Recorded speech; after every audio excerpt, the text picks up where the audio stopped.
השלום וברכה, צופות יקרות וצופים יקרים. אנחנו פה בערוץ טוב וחסות. אקטואליה יהודית עולה קומה עם טוב פלוס. הפלוס שלכם, עבורכם, בזכותכם. לדעת יותר את האמת כולה. בערוץ עצמאי, לאומי, יהודי, וחוויית צפייה שלא פגשתם. הצטרפו היום. כאן אנחנו שוב בערוץ טוב, השלום וברכה לכם. אנא, תמכו בנו. מתחת לנגן, יש קישור קטן, כמה שבא לכם, ותצטרפו אלינו לתומכים בערוץ. אנחנו נמצאים היום עם חוקר מלחמות מדופלם, אביתר בן צדף. השלום והברכה. שלום וברכה. הנוח'בות. שמענו שבג"ץ דורש שממשלת ישראל תנמק מדוע הצלב האדום לא מבקר אותם, האוכל שהם מקבלים. מה, אנחנו פה חיים במזרח התיכון, או שכחנו מה הם עשו לנו ב7 באוקטובר? לא, אנחנו איבדנו את הצפון, איבדנו את המצפן, לא יכולים לנסוע לצפון, ואז בדרך איבדנו גם את המצפון, והצבא והמדינה הפכו לחיל שרודף את החיילים. הפרקליטות? על ידי הפרקליטות הצבאית, על ידי בג"ץ, כל מיני דברים מוזרים. תשמע, זה מתחיל בעצם, אם אנחנו מדברים רק במסגרת של הנוח'בות, זה מתחיל משאלה נורא בסיסית. ממתי לשבויי מלחמה, ממתי חל על שבויי מלחמה דין פלילי? אין דבר כזה בהיסטוריה הצבאית, אין דבר כזה בהיסטוריה הצבאית. מה עשו בעבר? צבאות לקחו הרבה גדר תיל וקצת משתנות וקצת מטבח, והפכו את זה למחנה באמצע המדבר. או במקרה של הצבא הסיני בקוריאה, באמצע הערים המושלגים של קוריאה, של צפון קוריאה. מי מכניס אותם לבתי כלא? מי נותן להם זכויות משפטיות? הם בכלל נחשבים לבלתי חוקיים, לוחמים בלתי חוקיים. הדין הבינלאומי לא חל עליהם, הדין הפלילי לא חל עליהם, הדין הצבאי לא חל עליהם. אבל דין בג"ץ חל עליהם. תשמע, בג"ץ פועל תחת הסיסמה המתועבת, כל העולם משפט. ולכל אחד אז הוא יכול להרשות כל דבר, כולל בניגוד לחוק. והפרקליטות הצבאית עכשיו רודפת אחרי החיילים. לא עכשיו, מתחילת המלחמה יש 75 חיילים שנחקרים, נמצאים במעצר ונחקרים על התנהגותם במלחמה. אני הייתי נותן להם צל"ש, לפי הכמויות של הנוח'בות שהם חיסלו. וטוב שחיסלו. אבל מה... יבורכו ידיהם. איך אומר ההמנון? תחזקנה הידיים שהרגו מחבלים. רק שדע לך שהאויבינו, הערבים, כשהם רואים את הדבר הזה, זה מנפח להם את בלוטות הג'יהאד. בטח. הם רואים איך אנחנו במו ידינו המשפטיות מחסלים את היכולת של הצבא לתפקד. אבא שלי למד קצת מזרח תיכון מהחברים שלו במושבה בית גן, שהיום זה חלק מיבנאל, וגם כשהוא היה נוטר ואצל וינגייט. וינגייט אמר להם, תתנהגו כמו בעלי בית. אם לא תתנהגו כמו בעלי בית, לא תהיו בעלי בית. לא תהיו. לא תהיו, כן? זה בהחלט. וכמה מחיילי הנוח'בה עד היום עמדו לדין? תזכיר לנו.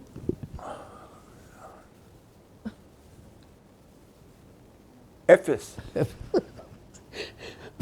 אז את אייל גולן רוצים להעמיד לדין. ירדו מהעץ. ירדו כבר? אי אפשר לדעת, זמנית. או שנפלו מהעץ. זמנית, נפלו מהעץ. היה עוד זמר, קובי פרץ, גם אותו רצו להעמיד לדין. ואז אלפי ישראלים כתבו בטוויטר, גם אני בחיקת עזה, ואז מה, עכשיו כולם יעמידו לדין? מצד אחד לא יכולים, מצד שני לא יכולים לעשות איפה ואיפה. גם ירון לונדון הציע עוד לפני הרבה שנים למחוק את עזה. כן. אז אותו לא יעמידו לדין, כי אצלנו השיטה המשפטית קובעת על אכיפה בררנית. ודאי. אם אתה מהאליטה, אז הם לא ייגעו בך. לא רק מהאליטה, מההגמוניה. אם אתה משלנו. כן, כן, פעם היה נהוג המונח אנש, אנשי שלומנו. פונונזרר, כן. קראו לזה אז. כן. אבל, טוב, לא, אם אנחנו באמת ללכת ברצינות, מה הולכים לעשות עם כל כך הרבה נוח'בה? בסוף יאשימו אותם בשהייה בלתי חוקית? או בהפרעה לסוער, במילוי תפקידו, על ידי זה שהם סירבו לאכול אוכל כל כך משובח. לא, באמת, לאן זה יהיה בית משפט צבאי? לא, בלוד? יעמידו אותם לדין פלילי, כל הזמן. מחפשים, אתה שואל אותי, מחפשים דרך לשחרר אותם. בשביל האג? בשביל אג, בשביל שמאג, בשביל כל מיני תירוצים. לא יעמידו אותם לדין, כמו שלא יעמידו אף אחד מפורעי בלפור ומפורעי קפלן לדין. זאת אומרת, אנשים באו, רצחו 1,400 ויותר ישראלים ביום אחד. לא רק רצחו. אנסו, ערפו, שרפו, שדדו, יצאו עם נזיפה חמורה. וואו. אתה מכיר את זה מהצבא. ברור. יש נזיפה, יש הערה. יש התראה. כן. התראה גם כן. לא, הם יצאו עם התראה. עוד פעם תעשו את זה, אוי ואבוי יהיה לכם. ניתן לכם כן, מכה בטוסיק. זה כמו לגבי פדויי שבי, שאם אתה... המשפט הבינלאומי אומר שאם פדוי שבי נתפס פעם נוספת, יש לו בעיה, הוא בר מוות. אז יגידו לו, אם תתפסו עוד פעם, אז לא נוכל לתת לכם התראה, תקבלו נזיפה חמורה. כן, אז אנחנו נעלה את הרף של הענישה. באופן חריף. גבירותיי ורבותיי, אנחנו פה מנסים לעשות קצת צחוק מנושא בשיא הרצינות. עושים עלינו צחוק עם הנושא הזה. צוחקים עלינו. כן. 10 חודשים, בשבוע הבא ימלאו 11 חודש למלחמה, זאת אומרת 10.5 חודשים משחקים איתנו בשטויות. בצבא נורמלי כבר מזמן חלק מהם לא היו מגיעים בכלל לשבי. ודאי. על מה שהם עשו? ואני שואל, איפה הפרקליטות הצבאית? מה היא עושה עם עצמה? איפה הפרקליטה? הפצ"רית? איפה כל מערכת המשפט של המדינה, של מדינת ישראל? כבר יש לכם ביד, לא יודע כמה, אנשים שבטוח היו שותפים, אם לא גם... נתפסו על חם. נתפסו על חם. נו, ומה עושים? כלום. מה מדינת ישראל עושה? משפרים את המזון שלהם, משפרים את המזרונים שלהם, עכשיו מביאים להם את הצלב האדום. ולוקחים לחקירות את מי שאלו מעזה אמרו בטלפון שהוא עשה לנו ככה וככה. כן. שאפילו לא יודעים לזהות אותם כי הולכים עם מסכות. תראה, יש עוד סיפור אחד. היו אזרחים ששמעו על האסון ורצו להילחם. אז הם מצאו נשק. מה זה מצאו נשק? אני מכיר את זה. אתה מוריד נשק מהרוג בשטח, אוסף מחסניות, אוסף כדורים, אוסף זה, ונלחם. לא גויסת, כלומר אתה לוחם בלתי חוקי. ישראלי. במקום לתת לך צל"ש, אומרים לך אתה עכשיו שודד. נאשם בפשעים חמורים, הרגת נוח'בות, הרגת את יקירנו, אומרת מערכת המשפט. מה זה הדבר הזה? מישהו פה... טירוף מערכות, שוב, איבדנו את המצפן, איבדנו את הצפון, ובעיקר איבדנו את המצפון. ולא רק מצפון יהודי, אלא גם מצפון כללי, אנושי. שום צבא בעולם לא יתייחס ככה לשבויים או למחבלים. לרוצחים? כן, זה שהם נתפסו על חם, שוכחים. זה שהם מחבלים, שוכחים. פתאום מגדירים אותם כשוטר חמאס. שוטר חמה, שוטר. בא לעשות סדר. כן. מי אונס מי ומי רוצח את מי. עכשיו, גם שוכחים שאם הייתה שם בעיה עכשיו אני חוזר לעבר המשפטי, הצבאי שלנו. הייתה שם בעיה ביחידה. היחידה זה מחנה כליאה כלשהו, לא יודע מה מספרו, בשדה תימן. יש אלוף משנה שמפקד עליו. הוא חקר את הנושא. זה תפקידו. מה הוא קבע? נדה, גורנישט, כלום, לא היה לאדם. יש מצלמות, זה ראיות. אוקיי. הדבר נתון לשיקולו כמפקד, אלוף משנה, זה לא רבתית או רבת שרק עכשיו סיימו לינוק משדה אימם. הוציא דוח, וזה בתפקידו. אתה לא מקבל את הדוח, אז מתחיל עניין של ראיות. תביא ראיות. לא. הפרקליטות הצבאית עלתה על עץ, והיא לא יודעת לרד ממנו, כמו בפרשת אלאור עזריה. אלאור עזריה, שר הביטחון זיהם את החקירה, ברגע שהוא התערב, הוא בעצם היה ברור מה יהיה פסק דינו, גזר דינו של אלאור עזריה. אותו דבר כאן. הם החיילים המסכנים מכוח 100, שהפרקליטות הצבאית באישור הרמטכ"ל. הפשלן. תעזוב, לא משנה. באישור הרמטכ"ל ירדה עליהם. הם יורשעו בסוף, ואני לא בטוח והם לא יצאו בעונש קל. כי הפרקליטות והרמטכ"ל עלו על עץ גבוה והם צריכים לרדת ממנו. מה שהיה לאלאור עזריה יהיה, אם הם יקבלו את מה שהוא קיבל, אני אומר יצאו בזול. הוא נדמה לי קיבל חצי שנת מאסר או משהו כזה. רגע, אבל למה זה? שאלה למה? הפרוגרס שאכל להם את המוח. זה א', הפרוגרס שאכל להם את המוח. דבר שני, וזה הרבה יותר חמור, הפער הטבעי בין החיילים בקו האש והדם, החפ"שים, החיילים הפשוטים, אני כולל בזה גם מח"טים וגם חלק ממפקדי האוגדות, שלוחמים בשטח, לבין המטכ"ל. פעם קראתי להם, זה לא נכון לגבי המטכ"ל, הפער בין נועלי הנעליים הגבוהות לבין נועלי נעליים החצאיות. הפער הזה התרחב מאוד, שסע אדיר, עמוק ורחב, ואחד הממדים של השסע הזה זה המוטיבציה. לחפ"שים, ומה שאני קורא בחפ"שים, יש מוטיבציה לנצח. אתם לא מאמינים? יש עכשיו איזה קב"נית חצופה שאין דוגמתה. היא צריכה קב"ן. היא לא צריכה קב"ן, היא צריכה הורדת דרגות וסילוק מהצבא.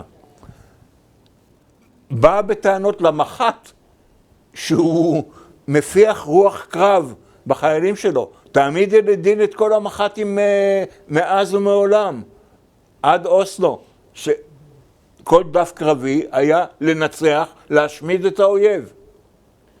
זה אותה רוח רעה שהשתלטה על המטכ"ל. הרוח הרעה הזאת רוצה לדכא את המוטיבציה של החפ"שים, וזה חלק ממנה. זו אותה רוח רעה שזרקה את עופר וינטר מהצבא, וקידמה את ראש אגף מבצעים הפשלן, שלומי בינדר, לתפקיד שהוא לא מוכשר אליו בכלל, שזה בכלל ראש אמ"ן. מה הוא יודע להיות ראש אמ"ן? אני הולך לכיוון שלך, בעיקר כיוון שאתה איש מודיעין שעסק במודיעין, לא רק לבש, לא רק ענד את הסמל של חיל המודיעין. מודיעין זה מקצוע. לגמרי. הוא לא מנהל את המודיעין, הוא צריך להנחות, לחנוך. מקצועית. מה? מקצועית. כן, אני אומר, להדריך מקצועית, מה הוא מבין? הוא היה מפקד סיירת מטכ"ל, אבל סיירת מטכ"ל שייכת למודיעין טכנית, אבל היא לא מודיעין, היא גוף לוחם. יחידת שטח חשובה מאוד, אבל היא לא עושה היא לא עבודת עושה מודיעין. מודיעין. היא לא עושה מודיעין. מי שעושה מודיעין זה 8200, כמו שאתה היית, וכמו שהבן שלי, הכלה שלי הייתה, תצפיות. תצפיות, גם תצפיות, לא במיוחד, לא. זה מודיעין, זה עדיין אברי חישה. המודיעין עצמו, להבין את החומר, לדעת איך למלא את התשבץ, כן. איך לבנות את פאזל. הפאזל, זה מיומנות. מה, אני הרבה שנים עסקתי במחקר, עד שהרגשתי את עצמי מיומן לגשת עצמאית בביטחון לחקור נושאים חדשים.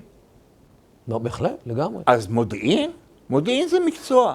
והיה לי מורה חשוב למודיעין, אני חושב שאחד המורים הטובים ביותר, אתה אולי הכרת אותו, יואל בן פורת, עליו השלום. היה מפקד שלי ב-8200, במלחמת יום כיפור, האיש מודיעין בכל רמ"ח איבריו ושס"ה גידיו. לא רק איסוף, אלא גם הערכה. גם הערכה, אדם שהוא הערבית, המודיעין זרם בעורקיו, לא דם. לקח לו עשרות שנים להגיע למעמד הזה. לגמרי. וממנים אדם חפלפ, אבל בעצם רוב ראשי אמ"ן היו כאלה. אפילו ארלה יריב, מה היה כישוריו שמונה לא יודע מה. הוא היה מח"ט גולני. כן, גם כן. ותראה, היו ראשי אמ"ן מהמערכת. היו. פרקש. פרקש. וגם גזית. גזית לא, גזית היה סגן של סמח"ט גולני של יריב. אבל היה לו, יהושע שגיא, סליחה. יהושע שגיא, היה לו תפקידים ב-504, הוא היה איש שטח. היה, בסדר. אוקיי, אז הוא אומר, היו ראשי אמ"ן מקצועיים, כשנפל על המערכת איזשהו ליקוי מאורות, במרכאות, והיא מינתה אנשי מקצוע. אבל בדרך כלל זה תפקיד ביניים בין מפקד פיקוד לרמטכ"ל. זה עוד נקודה. לא מינו ראש אג"ם, חוץ מאנשי, ראש אמ"ן, חוץ מאלה שציינת מתוך המודיעין, שלא עשו לפני כן תפקיד של אלוף פיקוד. להבין את המערכת שבתוכה פועל המודיעין. טוב, אביתר, כאן השאלה היא איך אנחנו פותרים את בעיית הנוח'בות, ואיך מעמידים אותם מתישהו, אולי בכלל לדין, אני לא יודע אם בכלל צריך להעמיד אותם לדין. לא צריך להעמיד אותם לדין, צריך... אלא מה, מחנה מעצר עד כלות ימיהם? כמו גואנטנמו. גואנטנמו, יפה, באמת, מדינה דמוקרטית, להפליא כמו ארצות הברית, עושה מה שעושה. תראה, איפה שמו הבריטים את השבויים שלהם? כמו שסיפרתי, בתוך גדרות, באמצע המדבר, או איפשהו שם קפריסין, מה עשו איתם? לא, קפריסין זה היו עולים בלתי לגליים. טוב, אביתר, בואו נראה לאן זה הולך. נקווה מאוד שקצת שכל יגיע לפרקליטות. אין סיכוי. בואו, תשמע, צריך לחיות באיזושהי תקווה שמתישהו יהיה בסדר, ובואו נקווה שיחזור להם המצפן, המצפון והצפון. תודה רבה לך, ונהיה בקשר לפעמים הבאות. תודה רבה לכם, מאזינות ומאזינים יקרים. אנחנו פה בערוץ טוב. אנא תמכו בנו באמצעות חשוב מאוד, חשוב מאוד. תודה, תודה. אקטואליה יהודית עולה קומה עם טוב פלוס. הפלוס שלכם, עבורכם, בזכותכם. לדעת יותר את האמת כולה. בערוץ עצמאי, לאומי, יהודי, וחוויית צפייה שלא פגשתם. הצטרפו היום.